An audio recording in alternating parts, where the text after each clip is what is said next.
네, 안녕하십니까. 자유와 혁신 최고위원 김상현입니다.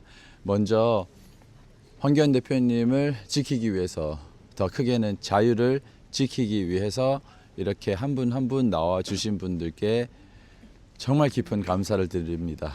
그리고 더욱이 나와 주신 것뿐만 아니라 이 상황을 국민 여러분들께 알리기 위해서 이렇게 취재를 해주시는 분들, 모든 분들 깊이 감사드립니다. 황교안 대표님께서 내란 선동죄 혐의라는 그 혐의로 압수수색을 한다고 합니다. 이것이 얼마나 웃기고 무식한 일이냐면요, 내란죄에 대해서 먼저 우리가 알아야 될 것입니다. 자, 내란죄란, 대한민국에서 내란범이란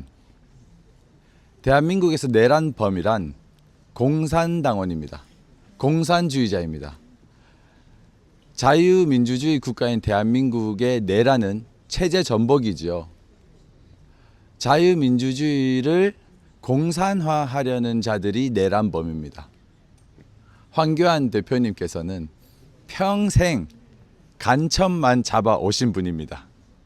철저한 반공산주의자이십니다. 철저한 자유민주주의자이십니다. 대한민국의 정체성에 딱 부합하는 분이십니다.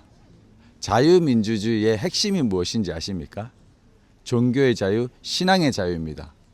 영국에서 신앙인들이 성공회라는 이름으로 국교가 길거리에서 전도도 못하게 해서 미국으로 건너와서 세워진 나라가 미국입니다.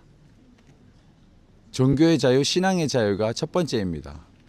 정부가 신앙에 관해서 이래라 저래라 하지 마라. 종교의 자유는 최대한 확보가 돼야 된다. 이것이 정교분리입니다. 이것이 자유민주주의의 핵심입니다. 황교안 대표님은 교회에 관한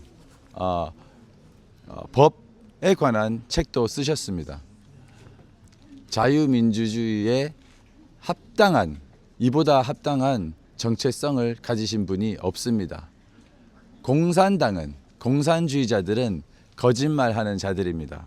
그들은 피해자와 가해자를 바꿉니다. 북한 공산당이 잘 쓰는 말이 들씌워라 이겁니다. 황교안 대표님도 북한의 지령을 받았습니다. 황교안 대표님이 받은 게 아니라 남해안에 있는 간첩들에게 북한이 지령을 내렸습니다. 현재 국민의힘의 황교안 대표님께서 당 대표셨죠. 그때 선거에서 진 이유를 그 책임을 황교안에게 들씌워서 정치적으로 매장하라라는 게 황 대표님을 향한 북한의 지령이었습니다. 공산당은 들씌우는 것, 피해자와 가해자를 바꾼다고 제가 말씀드렸죠. 제주 4.3 사건이 무엇인지 아십니까? 제주에서 4월 3일 날 그 폭동이 일어났습니다. 공산당이 폭동을 일으킨 것입니다. 5월 10일 날 대한민국 첫 선거가 있었고, 그때 초대 대통령 이승만 대통령과 초대 국회의원 198명이 선출된 것입니다.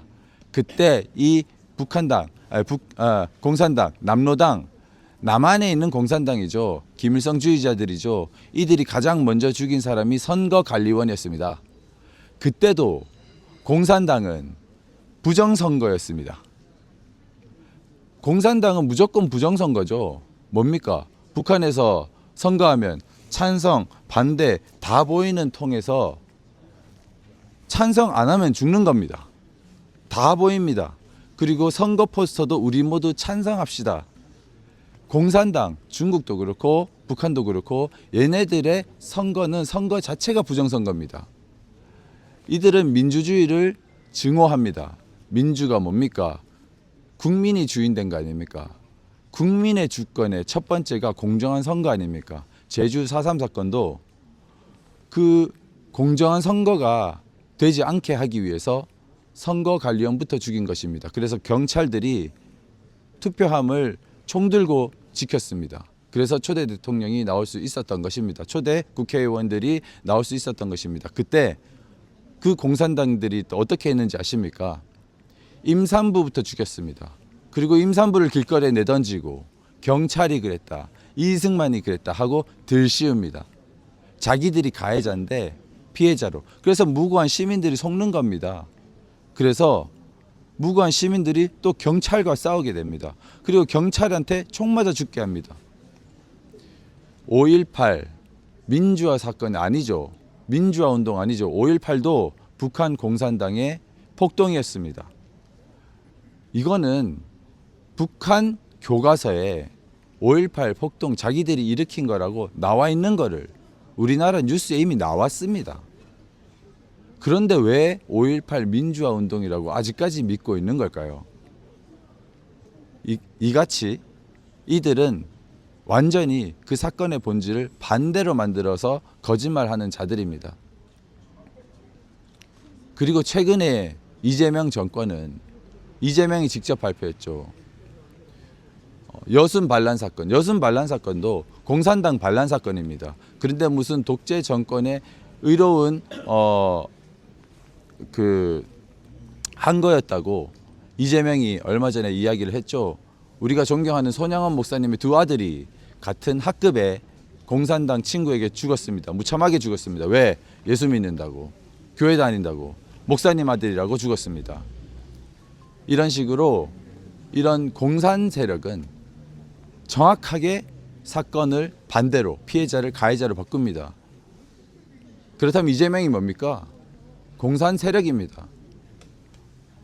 민주당은 자기네 깃발을 공산당 행사에 같이 참여하고 보냈습니다. 윤석열 대통령은 친미, 반중, 반북, 자유민주주의 국가입니다. 자유민주주의자입니다. 페이스북에 우리의 주적은 북괴다 정확하게 쓰십니다. 재판 중에 중국 간첩 위험하다 하셨고, 중국은 우리나라를 향해서 하이브리드 전쟁이라고 전쟁을 하고 있다고 얘기했습니다. 중국과 북한과 전쟁하는 사람이 대한민국에 어떻게 반란을 일으킬 수 있습니까? 아니, 내란을 일으킬 수 있습니까? 내란은 친중, 친북, 공산주의자들이 일으키는 것이고, 내란당은 민주당이고, 지금 이재명 정권이 내란 정권이고, 부정선거로 말도 안 되는 숫자의 민주당 국회의원이 당선되었고, 결국 공산주의자인 미군을 점령군이라고 말하는 이재명 대통령까지 만든 것입니다. 부정선거, 우리 보수당이라고 하는 어떤 당에서도 부정선거라는 단어 하나 입 밖에 내고 있습니까? 공산 세력, 반국가 세력 척결, 부정선거 척결, 이렇게 정확한 워딩으로 싸우는 분은 황교안 대표님밖에 없습니다. 부정선거 하지 말자고 하고 공산주의자 몰아내자고 하는 것이 내란입니까? 황교안 대표님, 우리는 방어만 하고 있을 것이 아닙니다. 황교안 대표님을 내란죄라고 하는 내란을 실제로 일으키는 자들을, 이들이 진짜 내란당이고 내란범이라는 것을 우리는 국민들에게 알려야 될 것입니다.